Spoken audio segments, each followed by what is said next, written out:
வணக்கம் தலைவா, அனைவருக்கும் இனிய வணக்கம். இன்றைக்கி நம்ம இந்த வீடியோவில் எதை பற்றி பார்க்க போகிறோம் அப்படின்னு பார்த்தீங்கன்னா, டிஆர்பி மற்றும் பள்ளி கல்வித்துறையில் வந்திருக்க முக்கியமான தகவல்களை பற்றி இந்த வீடியோவில் பார்க்கலாம் வாங்க.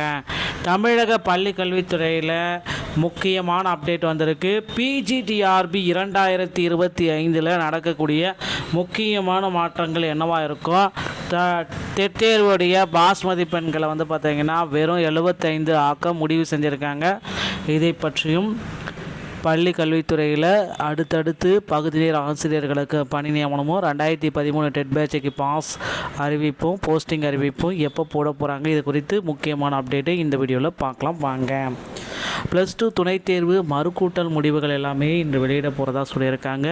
ஸோ +2 உடைய துணைத் தேர்வு மறுக்கூட்டல் மதிப்பெண்கள் புதன்கிழமை ஆகிய இன்று வெளியிடப்படும். தமிழகத்தில் +2 வகுப்புக்கான துணைத் தேர்வு நடந்த ஜூன் ஜூலையில் நடைபெற்றது.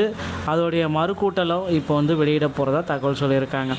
ஸோ அடுத்து பார்த்திங்கன்னா, அரசு பள்ளி ஆங்கில வழி வகுப்புகளுக்கு குறைந்தபட்சம் 15 மாணவர்கள் அவசியம். ஸோ இங்கிலீஷ் மீடியம் பார்த்திங்கன்னா தமிழகத்தில் பள்ளிக்கல்வித்துறை சார்பாக எடுத்துகிட்ருக்காங்க. அதுக்கு 15 ஒரு இங்கிலீஷ் மீடியம் நடத்தணும் அப்படின்னா 15 மாணவர்கள் இல்லை அப்படின்னா இங்கிலீஷ் மீடியம் கிடையாது. ஓகேங்களா? தமிழக அரசு பள்ளிகளில் ஆங்கில வழி பிரிவுகள் குறைந்தபட்சம் 15 மாணவர்கள் இருக்க வேண்டும் என பள்ளிக்கல்வித்துறை வலியுறுத்தியது. தொடர்பாக பள்ளிக்கல்வித்துறை இயக்குநர்கள் சார்பில் அனைத்து மாவட்ட முதன்மை கல்வி அதிகாரிகளுக்கு அனுப்பப்பட்டுள்ள சுற்றறிக்கை, இலவச கட்டாய கல்வி உரிமை சட்டத்தின்படி ஆண்டுதோறும் மாணவர் எண்ணிக்கைக்கேற்ப பணியிடங்கள் நிர்ணயம் செய்யப்படுகின்றன. அதன்படி நிகழ்கல்வி ஆண்டில் ஆசிரியர் பணியிடங்களை நிர்ணயம் செய்வதற்கான வழிகாட்டு நெறிமுறைகள் வழங்கப்பட்டது. இதையடுத்து கடந்த ஆகஸ்ட் 1ஆம் தேதி மாணவர் எண்ணிக்கை அடிப்படையில் அரசு பள்ளிகளில் ஆசிரியர் பணியாளர் நிர்ணயம் மேற்கொள்ளப்பட்டது. 25 மாணவர்கள் இருந்தால், அதாவது 1 முதல் 5 வகுப்புக்கு 60 மாணவர்களுக்கு 2 ஆசிரியர்களும், 61 முதல் 90 வரை 3 ஆசிரியர்களும், 91 120 வரை 4 ஆசிரியர்களும், 121 200 வரை 5 ஆசிரியர்களும் இருக்க வேண்டும். இதே போன்று ஒவ்வொரு 40 மாணவர்களுக்கு ஒரு ஆசிரியர் கூடுதலாக அனுமதிக்க வேண்டும். இது தவிர 6 முதல் 8 வகுப்பு வரை குறைந்தபட்சம் 3 பணியிடங்களை வழங்க வேண்டும். ஒரு வகுப்பில் 35 மாணவர்கள் இருப்பின் ஒரு பிரிவாக கணக்கில் கொண்டு ஒரு ஆசிரியர் நிர்ணயம் செய்ய வேண்டும். மாணவர் எண்ணிக்கை 50க்கு அதிகமாக இருந்தால் குறிப்பிட்ட அந்த வகுப்பை 2 பிரிவுகளாக பிரித்துவிட வேண்டும். அதே போல் 6 முதல் 10 வகுப்பு வரை 150க்கும் குறைவாக மாணவர்கள் எண்ணிக்கை இருப்பின் 6 ஆசிரியர்கள் ஒரு பாடத்திற்கு ஒருவர் வீதம் அனுமதிக்கப்பட வேண்டும். மேலும் 9, 10 வகுப்பில் தலா 40 மாணவர் இருப்பின் 1க்கு 40. ஸோ அதை கணக்கில் எடுத்துக்கொள்ள வேண்டும். ஒரு குறிப்பிட்ட வகுப்பில் மாணவர் எண்ணிக்கை 60க்கும் அதிகமாக இருந்தால் அந்த வகுப்பு மாவை 2 பிரிவுகளாக பிரிக்க வேண்டும். பாடவேளை குறைவாக உள்ள ஆசிரியர்களை குறைவாக உள்ள ஆசிரியர்களை கீழ் வகுப்புக்கு இறக்கம் செய்யாமல் அருகில் உள்ள பள்ளிக்கு மாற்று பணியில் அனுப்பலாம். எண்ணிக்கை குறைந்தால் ஆங்கில வகை பிரிவுகளில் ஒவ்வொரு வகுப்பிலும் குறைந்தபட்சம் 15 மாணவர்கள் இருக்க வேண்டும். எண்ணிக்கை 15க்கும் குறைவாக இருந்தால் அந்த மாணவர்கள் அருகே உள்ள வேறு பள்ளியில் பிரிவில் சேர்க்கப்பட வேண்டும். இதற்கான வழிமுறைகளை பின்பற்றி மாணவர்களின் எண்ணிக்கை அடிப்படையில் ஆசிரியர் நியமனம் செய்யப்பட்டுள்ளது. விவரங்களை அவகாசத்துக்குள் இயக்குநரத்துக்குள் சமர்ப்பிக்க வேண்டும் அப்படின்றத தற்சமயம் குறிப்பிட்டு சொல்லியிருக்காங்க. ஸோ குறைந்தபட்ச எண்ணிக்கை இல்லை எனில் அரசு பள்ளிகளில் இருக்கிற மாணவர்கள் வேறு பள்ளிக்கு மாற்றம் செய்யப்படுவதற்கு வாய்ப்புகள் அதிகமாக இருக்குது. இதை தான் இவங்கள குறிப்பிட்டு சொல்கிறாங்க. இது தாங்க இப்போ பார்த்திங்கன்னா பள்ளி கல்வித்துறையில் நிகழ்ந்திருக்க சில முக்கியமான தகவல்கள். அடுத்து பார்த்திங்கன்னா பிஜிடிஆர்பியில் வேகன்சிஸ் பார்த்திங்கன்னா இன்க்ரீஸ் பண்ணுறோம் அப்படின்ற குறிப்பிட்டாக சொல்லிட்டாங்க. ஸோ பிஜிடிஆர்பி பொறுத்த வரைக்கும் ஒரு கிட்டத்தட்ட ஒரு 15,000 ஆசிரியர் பணியிடங்கள் உடனடியாக நிரப்பப்படும் அப்படின்ட்டு எல்லாருமே எதிர்பார்த்துட்டு இருக்க மாதிரி. ஸோ 15,000 ஆசிரியர்கள் பிஜிடிஆர்பியில் அதிக அளவு எடுக்க வர போகிறாங்க. அடுத்து டெட் தேர்வுடைய தேர்ச்சி விகிதம் அப்படின்னு நம்ம பார்க்குறப்ப மற்ற மாநிலங்கள் போல் 75 எடுத்தால் பாஸ் என்ற அறிவிப்பு விரைவில் வர இருக்கு. இதற்குண்டான அப்டேட்டையும் ஆசிரியர் தேர்வு வாரியம் விரைவில் நமக்கு அப்டேட் பண்ணுவாங்கன்னு சொல்லலாம். ஸோ இந்த பிடி மற்றும் பிஆர்டியுடைய இந்த பணி நியமனங்கள் ஏன் அப்படியே நிற்கிது அப்படின்னு சொல்லிட்டு இருக்காங்க. இறுதி கட்டத்தில் இருக்கிறதுனால இந்த அமைச்சு பணி இந்த 2% பார்த்திங்கன்னா அமைச்சு பணியோடைய இறுதி தீர்ப்பு இன்று வெளியாகும் என்று எதிர்பார்க்கப்படுகிறதுங்க. ஸோ அதன்படி பார்த்திங்கன்னா இந்த அமைச்சு பணியோடைய இறுதி தீர்ப்பு வெளியான பிறகு பார்த்திங்கன்னா பிடி மற்றும் பிஆர்டியுடைய பணி நியமனங்கள் தொடர்ந்து நடைபெறும். ஆல்ரெடி 151 பேருக்கு பார்த்திங்கன்னா பணி நியமனங்களும் வழங்கிட்டாங்க. ஸோ அடுத்து பார்த்திங்கன்னா நீங்கள் எல்லாருமே எதிர்பார்த்த மாதிரி 2013 டெட் பாஸ் பண்ணவங்களுக்கு உண்டான போஸ்டிங் எப்போ போட போகிறாங்க எல்லாருமே எதிர்பார்த்துட்டு இருக்க ஒரே ஒரு விஷயம், 2013 டெட் பாஸ் பண்ணவங்களுடைய போஸ்டிங். ஸோ கிட்டத்தட்ட முதுகலை பட்டதாரி ஆசிரியர் எப்படி இருந்தாங்களோ அதே போல் வந்து பார்த்திங்கன்னா இப்போ வந்து பார்த்திங்கன்னா டெட் பாஸ் பண்ணவங்களுக்கு 2013 வந்து பார்த்திங்கன்னா போஸ்டிங் எல்லாமே பாதி போட்டுட்டு நிறுத்திட்டாங்க. ஸோ அதை வந்து பார்த்திங்கன்னா எங்களுக்கு போஸ்டிங் போடுங்க, ஏன்னா அந்த ஆண்டு தான் அந்த டெட்டுன்றதை வந்து பார்த்திங்கன்னா கொண்டு வந்தீங்க, டெட் பாஸ் பண்ணவங்களுக்கும் அப்போ வந்து நீங்கள் போஸ்டிங் போட்டு தான் ஆகணும் அப்படின்ட்டு அது வந்து கோர்ட்டில் கேட்ஸ் எல்லாமே போயிட்டு அதுக்கு வந்து பார்த்திங்கன்னா தமிழக முதல்வர் தேர்தல் வாக்குறுதிகளே குறிப்பிட்டார். 2013 பேட்சுக்கு நாங்கள் போஸ்டிங் போடுவோம், அதே மாதிரி பகுதி நேர ஆசிரியர்களை நாங்கள் பணி நிரந்தரம் செய்வோம், அது எல்லாமே குறிப்பிட்டு சொல்லியிருக்காங்க. ஸோ இது எல்லாமே எதிர்பார்த்த மாதிரி தேர்தல் இறுதி கட்டத்தில் இருக்கிறதுனால இந்த ஆண்டு டிசம்பருக்குள்ளார இது எல்லாமே நடக்கும் அப்படின்றத நான் எதிர்பார்க்கலாங்க. அடுத்து வந்து பார்த்திங்கன்னா டிஆர்பி மற்றும் பள்ளி கல்வித்துறையில் அடுத்தடுத்த தேர்வுகள் எல்லாமே வர இருக்குது. புதிய வேக்கன்சிஸ் அறிவிப்புகளும் நம்ம எதிர்பார்க்கலாம். இந்த மாதிரி தகவலை நீங்கள் உடனுக்குடன் பெற நீங்கள் நம்மளுடைய சேனலோட இணைந்தீர்கள். மீண்டும் ஒரு நல்ல தகவலோடு நான் உங்களை சந்திக்கிறேன். நன்றி, வணக்கம், தேங்க்யூ.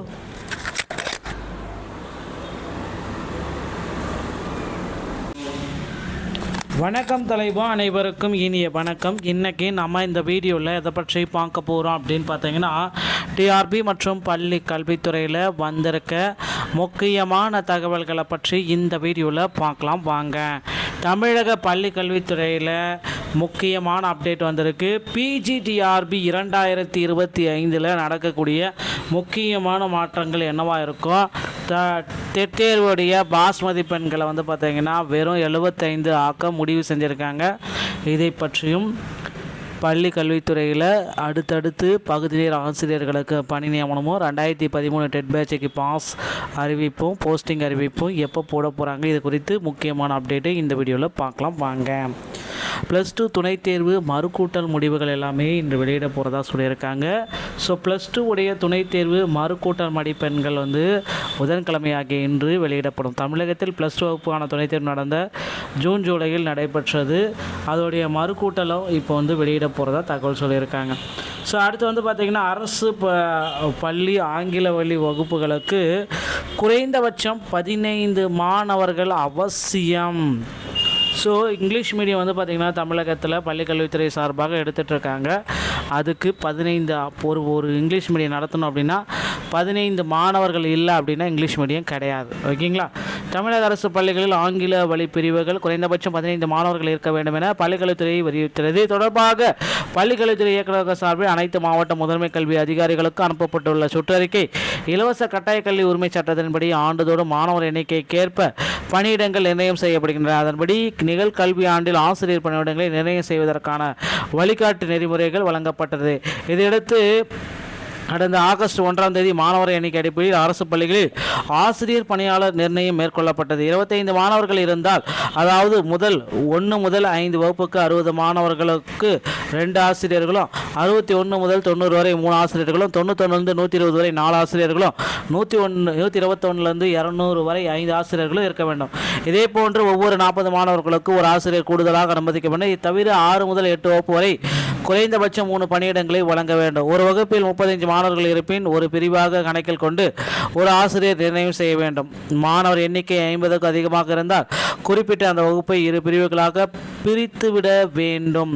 அதே போல் 6 முதல் 10 வகுப்பு வரை 150க்கும் குறைவாக மாணவர்கள் எண்ணிக்கை இருப்பின் 6 ஆசிரியர்கள் ஒரு பாடத்திற்கு ஒருவர் வீதம் அனுமதிக்கப்பட வேண்டும். மேலும் 9, 10 வகுப்பில் தலா 40 மாணவர் இருப்பின் 1க்கு 40. ஸோ அதை கணக்கில் எடுத்துக்கொள்ள வேண்டும். ஒரு குறிப்பிட்ட வகுப்பில் மாணவர் எண்ணிக்கை 60க்கும் அதிகமாக இருந்தால் அந்த வகுப்பு மாணவை 2 பிரிவுகளாக பிரிக்க வேண்டும். பாடவேளை குறைவாக உள்ள ஆசிரியர்களை கீழ் வகுப்புக்கு இறக்கம் செய்யாமல் அருகில் உள்ள பள்ளிக்கு மாற்று பணியில் அனுப்பலாம். எண்ணிக்கை குறைந்தால் ஆங்கில வகை பிரிவுகளில் ஒவ்வொரு வகுப்பிலும் குறைந்தபட்சம் 15 மாணவர்கள் இருக்க வேண்டும். எண்ணிக்கை 15க்கும் குறைவாக இருந்தால் அந்த மாணவர்கள் அருகே உள்ள வேறு பள்ளியில் பிரிவில் சேர்க்கப்பட வேண்டும். இதற்கான வழிமுறைகளை பின்பற்றி மாணவர்களின் எண்ணிக்கை அடிப்படையில் ஆசிரியர் நியமனம் செய்யப்பட்டுள்ளது. விவரங்களை அவகாசத்துக்குள் இயக்குநரத்துக்குள் சமர்ப்பிக்க வேண்டும் அப்படின்றத தற்சமயம் குறிப்பிட்டு சொல்லியிருக்காங்க. ஸோ குறைந்தபட்ச எண்ணிக்கை இல்லை எனில் அரசு பள்ளிகளில் இருக்கிற மாணவர்கள் வேறு பள்ளிக்கு மாற்றம் செய்யப்படுவதற்கு வாய்ப்புகள் அதிகமாக இருக்குது. இதை தான் இவங்கள குறிப்பிட்டு சொல்கிறாங்க. இது தாங்க இப்போ வந்து பார்த்திங்கன்னா பள்ளி கல்வித்துறையில் நிகழ்ந்திருக்க சில முக்கியமான தகவல்கள். அடுத்து வந்து பார்த்திங்கன்னா பிஜிடிஆர்பியில் வேகன்சிஸ் வந்து பார்த்திங்கன்னா இன்க்ரீஸ் பண்ணுறோம் அப்படின்ற குறிப்பிட்டாக சொல்லிட்டாங்க. ஸோ பிஜிடிஆர்பி டிஆர்பியை பொறுத்த வரைக்கும் ஒரு கிட்டத்தட்ட ஒரு 15,000 ஆசிரியர் பணியிடங்கள் உடனடியாக நிரப்பப்படும் அப்படின்ட்டு எல்லாருமே எதிர்பார்த்துட்டு இருக்க மாதிரி. ஸோ 15,000 ஆசிரியர்கள் பிஜிடிஆர்பியில் அதிக அளவு எடுக்க போகிறாங்க. அடுத்து டெட் தேர்வுடைய தேர்ச்சி விகிதம் அப்படின்னு நம்ம பார்க்குறப்ப மற்ற மாநிலங்கள் போல் 75 எடுத்தால் பாஸ் என்ற அறிவிப்பு விரைவில் வர இருக்கு. இதற்குண்டான அப்டேட்டையும் ஆசிரியர் தேர்வு வாரியம் விரைவில் நமக்கு அப்டேட் பண்ணுவாங்கன்னு சொல்லலாம். ஸோ இந்த பிடி மற்றும் பிஆர்டியோடைய இந்த பணி நியமனங்கள் ஏன் அப்படியே நிற்கிது அப்படின்னு சொல்லிட்டு இருக்காங்க. இறுதி கட்டத்தில் இருக்கிறதுனால இந்த அமைச்சு பணி இந்த 2% வந்து பார்த்திங்கன்னா அமைச்சு பணியோடைய இறுதி தீர்ப்பு இன்று வெளியாகும் என்று எதிர்பார்க்கப்படுகிறதுங்க. ஸோ அதன்படி வந்து பார்த்திங்கன்னா இந்த அமைச்சு பணியோடைய இறுதி தீர்ப்பு வெளியான பிறகு வந்து பார்த்திங்கன்னா பிடி மற்றும் பிஆர்டியோடைய பணி நியமனங்கள் தொடர்ந்து நடைபெறும். ஆல்ரெடி 151 பேருக்கு வந்து பார்த்திங்கன்னா பணி நியமனங்களும் வழங்கிட்டாங்க. ஸோ அடுத்து வந்து பார்த்திங்கன்னா நீங்கள் எல்லாருமே எதிர்பார்த்த மாதிரி 2013 டெட் பாஸ் பண்ணவங்களுக்கு உண்டான போஸ்டிங் எப்போ போட போகிறாங்க எல்லாருமே எதிர்பார்த்துட்டு இருக்க ஒரே ஒரு விஷயம் 2013 டெட் பாஸ் பண்ணவங்களுடைய போஸ்டிங். ஸோ கிட்டத்தட்ட முதுகலை பட்டதாரி ஆசிரியர் எப்படி இருந்தாங்களோ அதே போல் வந்து பார்த்திங்கன்னா இப்போ வந்து பார்த்திங்கன்னா டெட் பாஸ் பண்ணவங்களுக்கு 2013 வந்து பார்த்திங்கன்னா போஸ்டிங் எல்லாமே பாதி போட்டுட்டு நிறுத்திட்டாங்க. ஸோ அதை வந்து பார்த்திங்கன்னா எங்களுக்கு போஸ்டிங் போடுங்க, ஏன்னா அந்த ஆண்டு தான் அந்த டெட்டுன்றதை வந்து பார்த்திங்கன்னா கொண்டு வந்தீங்க. டெட் பாஸ் பண்ணவங்களுக்கும் அப்போ வந்து நீங்கள் போஸ்டிங் போட்டு தான் ஆகணும் அப்படின்ட்டு அது வந்து கோர்ட்டில் கேட்ஸ் எல்லாமே போயிட்டு அதுக்கு வந்து பார்த்திங்கன்னா தமிழக முதல்வர் தேர்தல் வாக்குறுதிகளே குறிப்பிட்டார். 2013 பேட்சுக்கு நாங்கள் போஸ்டிங் போடுவோம், அதே மாதிரி பகுதி நேர ஆசிரியர்களை நாங்கள் பணி நிரந்தரம் செய்வோம், அது எல்லாமே குறிப்பிட்டு சொல்லியிருக்காங்க. ஸோ இது எல்லாமே எதிர்பார்த்த மாதிரி தேர்தல் இறுதி கட்டத்தில் இருக்கிறதுனால இந்த ஆண்டு டிசம்பருக்குள்ளார இது எல்லாமே நடக்கும் அப்படின்றத எதிர்பார்க்கலாங்க. அடுத்து வந்து பார்த்திங்கன்னா டிஆர்பி மற்றும் பள்ளி கல்வித்துறையில் அடுத்தடுத்த தேர்வுகள் எல்லாமே வர இருக்குது. புதிய வேக்கன்சிஸ் அறிவிப்புகளும் நம்ம எதிர்பார்க்கலாம். இந்த மாதிரி தகவலை நீங்கள் உடனுக்குடன் பெற நீங்கள் நம்மளுடைய சேனலோட இணைந்தீர்கள். மீண்டும் ஒரு நல்ல தகவலோடு நான் உங்களை சந்திக்கிறேன். நன்றி, வணக்கம், தேங்க்யூ.